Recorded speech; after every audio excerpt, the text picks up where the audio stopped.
Reading through the Bible in a year, September 23rd, 2 Samuel chapter 19, 2 Corinthians chapter 12, Ezekiel 26, and Psalm 74. Then it was told to Joab, Behold, the king is weeping and mourns for Absalom. And the salvation that day was turned to mourning for all the people.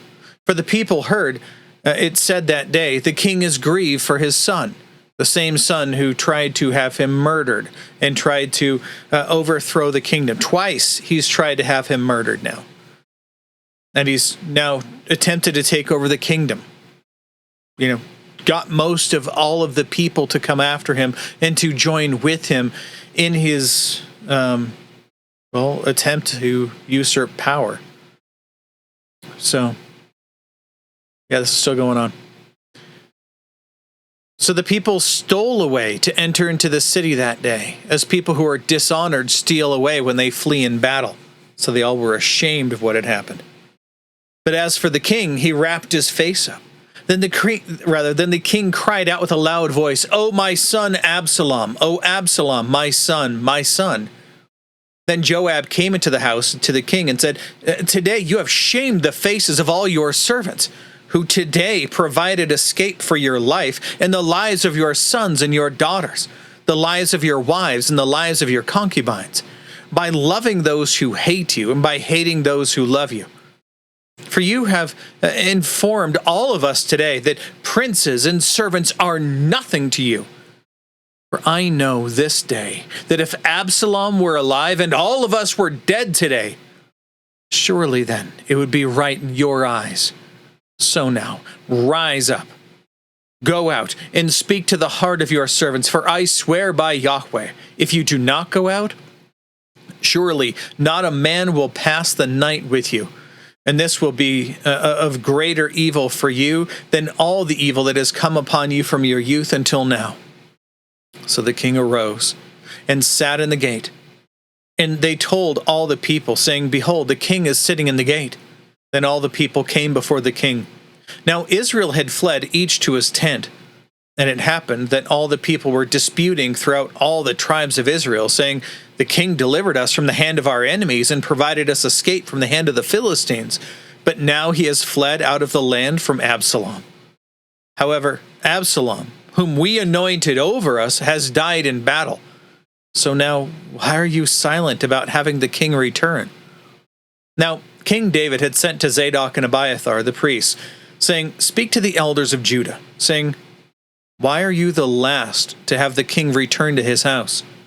While the word of all Israel has come to the king, even to his house. You are my brothers. You are my bone and my flesh. Why then should you be the last to have the king return? And say to Amasa, are you not my bone and my flesh? Why then should you be last to have the king return? And say to Amasa," already said that. Starting back over, verse 13 again. "And say to Amasa, are you not my bone and my flesh? May God do so to me, and more also, if you will not be commander of the army before me continually in place of Joab." Thus he inclined the hearts of all the men of Judah as one man. So they sent word to the king, saying, "Return, you and all your servants." The king then returned and came as far as the Jordan. And Judah came to Gilgal in order to meet the king, to cause the king to pass over across the Jordan. Then Shimei, the son of Gera, the Benjaminite who was from Bahurim, hurried and came down with the men of Judah to meet King David. Now there were 1,000 men of Benjamin with him, and Ziba, the young man of the house of Saul, and his 15 sons and his 20 servants with him, and they rushed to the Jordan before the king. Then they kept passing over the ford to cause the king's household to pass over, and to do what was good in his sight. And Shimei, the son of Gera, fell down before the king as he was about to cross over the Jordan. So he said to the king, "Let not my lord consider me guilty, nor remember what your servant did wrong on the day when my lord the king went out from Jerusalem, so that the king would take it to heart. For your servant knows that I have sinned. Therefore, behold, I have come today, the first of all the house of Joseph, to go down to meet my lord the king." But Abishai, the son of Zeruiah, said, Should not Shimei be put to death for this, because he cursed the anointed of Yahweh? Then David said, What have I to do with you, O sons of Zeruiah, that you should this day be an adversary to me? Should any man be put to death in Israel today? For do I not know that I am king over Israel today? And the king said to Shimei, You shall not die. Thus the king swore to him. Now Mephibosheth, the son of Saul, had come down to meet the king, and he had not done anything for his feet, nor done anything for his mustache, nor washed his clothes from the day that the king departed until the day that he came home in peace. Now it happened when he came home from Jerusalem to meet the king, that the king said to him, Why did you not go with me, Mephibosheth? So he answered, Oh, my lord the king, my servant deceived me. For your servant said, I will saddle a donkey for myself, that I may ride on it and go with the king, because your servant is lame. Moreover, he has slandered your servant to my lord the king. But my lord the king is like the angel of God.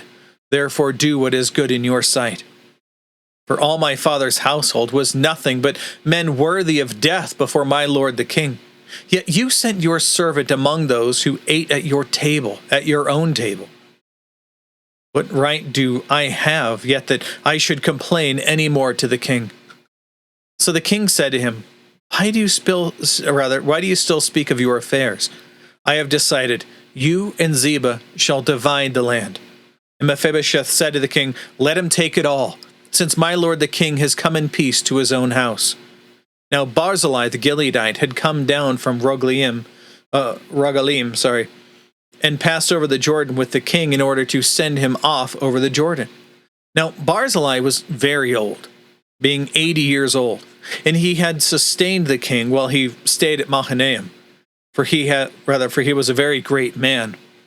And the king said to Barzillai, You pass over with me, and I will sustain you in Jerusalem with me.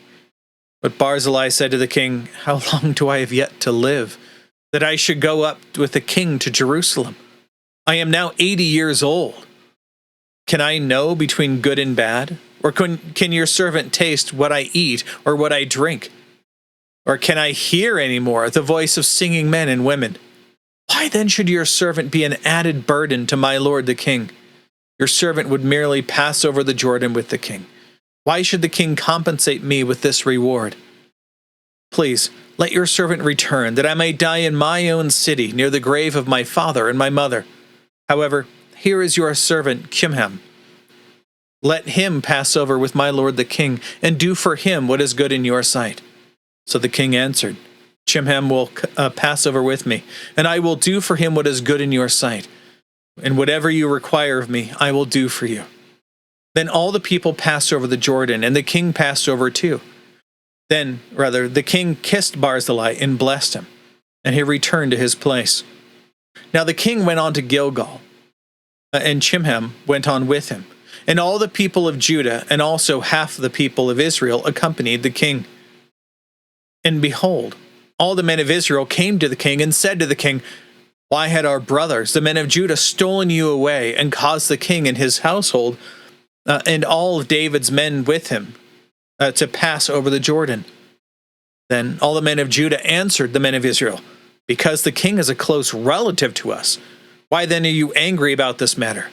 Have we eaten at all at the king's expense, or has anything been taken for us? But the men of Israel answered the men of Judah and said, We have 10 parts in the king. Therefore, we also have more claim on David than you. Why then did you treat us with contempt? Was it not our word first to have our king return? Yet the words of the men of Judah were harsher than the words of the men of Israel. Let's move on now to 2 Corinthians chapter 12.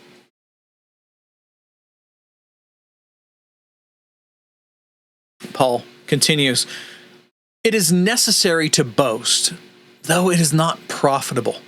But I will go on to visions and revelations of the Lord. Here, Paul is going to speak about himself when he was stoned to death and what he endured. But he does so in the third person because he doesn't want to take the glory for what had happened. Verse 2. I know a man in Christ who 14 years ago, whether in the body or whether in the body I do not know, or out of the body I do not know. God knows. Such a man was caught up to the third heaven. What's this third heaven? The first heaven is what we have between the earth and the stars, right? That's the sky. Then the stars, that's the second heaven. The third heaven is the dwelling of God. That's the three heavens. There we go. And I know how such a man, whether in the body or apart from the body, I do not know, God knows, was caught up into paradise and heard inexpressible words, which a man is not permitted to speak.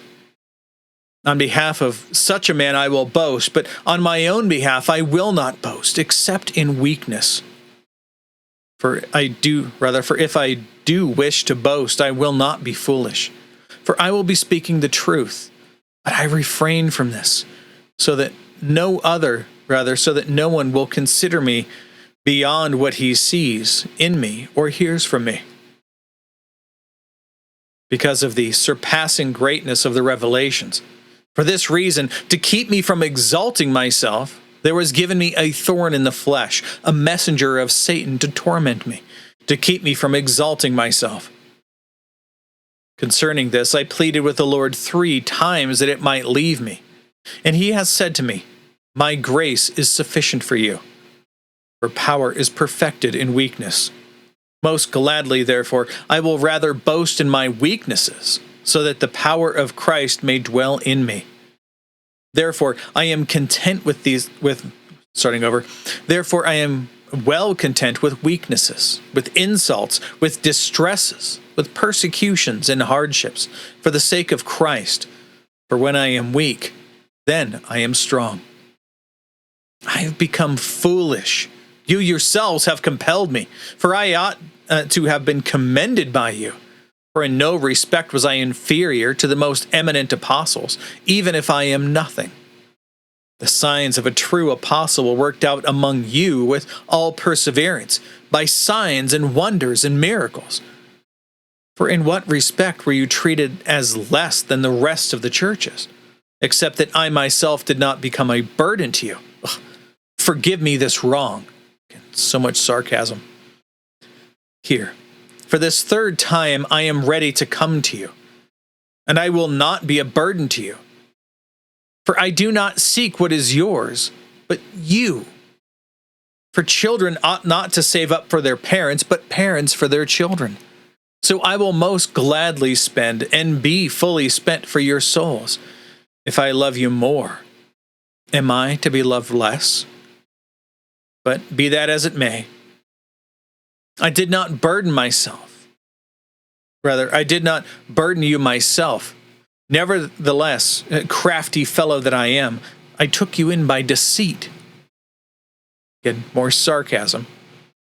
Have I taken advantage of you through any of those whom I sent to you? I encouraged Titus to go, and I sent the brother with him. Did Titus take advantage of you? Did we not walk in the same spirit, in this very same steps? All this time you think we are defending ourselves to you. We speak in Christ in the sight of God.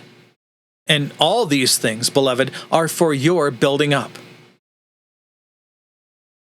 For I am afraid that perhaps when I come, I may find you not to be what I wish, and may be found by you not to be as you wish, that perhaps there will be strife, jealousy, outbursts of anger, selfish ambition, slanders, gossip, arrogance, disturbances. I am afraid that when I come again, my God may humiliate me before you, and I may mourn over many of those who have sinned in the past and have not repented of their impurity, sexual immorality, and sensuality, which they have practiced. All right, that is all the notes to here. Let's move on to Ezekiel 26.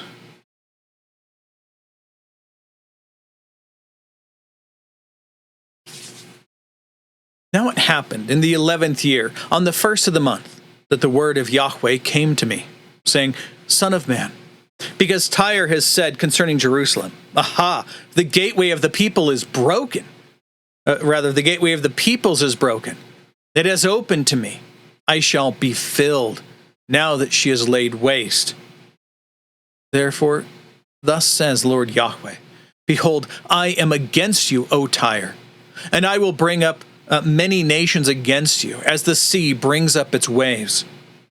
They will make the walls of Tyre a ruin and pull down her towers, and I will scrape her dust from her and make her a bare rock. She will be a place for the spreading of nets in the midst of the sea. For I have spoken, declares Lord Yahweh, and she will become plunder for the nations. Also, her daughters who are on the mainland will all be killed by the sword, and they will know that I am Yahweh.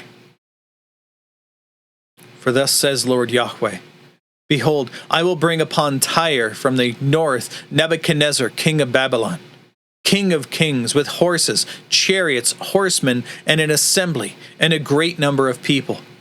And he will kill your daughters on the mainland with the sword, and he will make siege walls against you, cast up a ramp against you, and raise up a large shield against you. The blow of his battering rams he will direct against your walls, and with his swords he will tear down your towers. Because of the abundance of his horses, the fine dust raised by them will cover you. Your walls will shake at the noise of horsemen and wagons and chariots when he enters your gates, as men enter a city that is breached. With the hoofs of his horses he will trample all your streets. He will kill your people with the sword, and your strong pillars will come down to the ground. Also, they will make a spoil of your wealth and a plunder of your merchandise, and pull down your walls and tear down your desirable houses, and throw your stones and timbers and your debris into the water. So I will cause the tumult of the songs to cease, and the sound of your harps that will be heard no more. And I will make you a bare rock. You will be a place for the spreading of nets. You will be built no more. For I, Yahweh, have spoken, declares Lord Yahweh. Thus says Lord Yahweh to Tyre, shall not the coastlands shake at the sound of your downfall? When the wounded groan, when the killing occurs in your midst? Then all the princes of the sea will go down from their thrones, remove their robes, and strip off their embroidered garments. They will clothe themselves with trembling. They will sit on the ground, tremble every moment, and be appalled at you.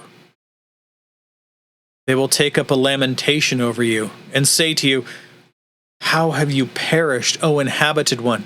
From the seas, O city that was praised, which was strong on the sea, she and her inhabitants, who imposed her terror on all her inhabitants. Now the coastlands will tremble on the day of your downfall. Yes, the coastlands which are by the sea will be dismayed at your departure.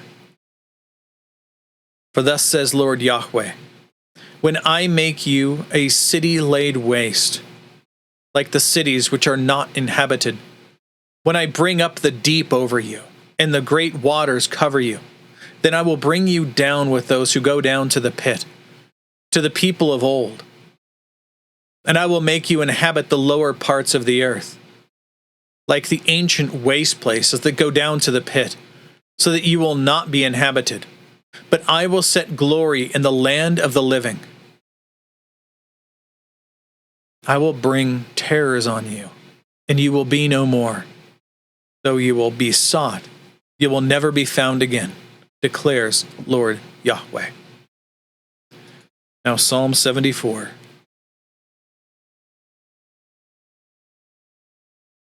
Why, O God, have you rejected us forever?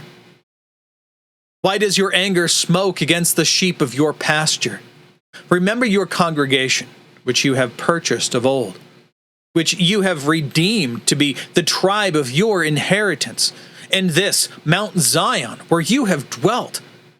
Lift up your steps toward the perpetual ruins, The enemy has damaged everything within the sanctuary. Your adversaries have roared in the midst of your meeting place. They have set up their own signs for signs. Each seems like one who lifts up an axe against the undergrowth of trees. And now it's carved work all together. They smash with hatchet and hammers. They have set your sanctuary on fire by bringing it to the ground. They have defiled the dwelling place of your name. They have said in their heart, "Let us completely subdue them." They have burned all the meeting places of God in the land. We do not see your signs. There is no longer any prophet, nor is there among any of us, nor is there any among us who knows how long. How long, O God, will the adversary reproach? Will the enemy spurn your name forever? Why do you turn back your hand, even your right hand, from within your bosom? Destroy them. Yet God is my king from of old, who works deeds of salvation in the midst of the earth. You divided the sea by your strength. You broke the heads of the sea monsters in the waters. You crushed the heads of Leviathan. You gave him as food for the creatures of the desert. You split open spring and river. You dried up ever-flowing rivers. Yours is the day, yours also is the night. You have established the light and the sun. You have caused all the boundaries of the earth to stand firm. You have formed summer and winter. Remember this, O Yahweh, that the enemy has reproached, and a wickedly foolish people has spurned your name. Do not deliver the soul of your turtle dove to the wild beast. Do not forget the life of your afflicted forever. Look to the covenant, for the dark places of the land are full of the haunts of violence. Let not the oppressed return dishonored. Let the afflicted and needy praise your name. Arise, O God, and plead your own cause. Remember how the wicked fool reproaches you all day long. Do not forget the voice of your adversaries, the rumbling of those who rise against you, which ascends continually. That's it for today. That's all the notes and also all of the text. God willing, we'll be back tomorrow. Behold, the word of the Lord.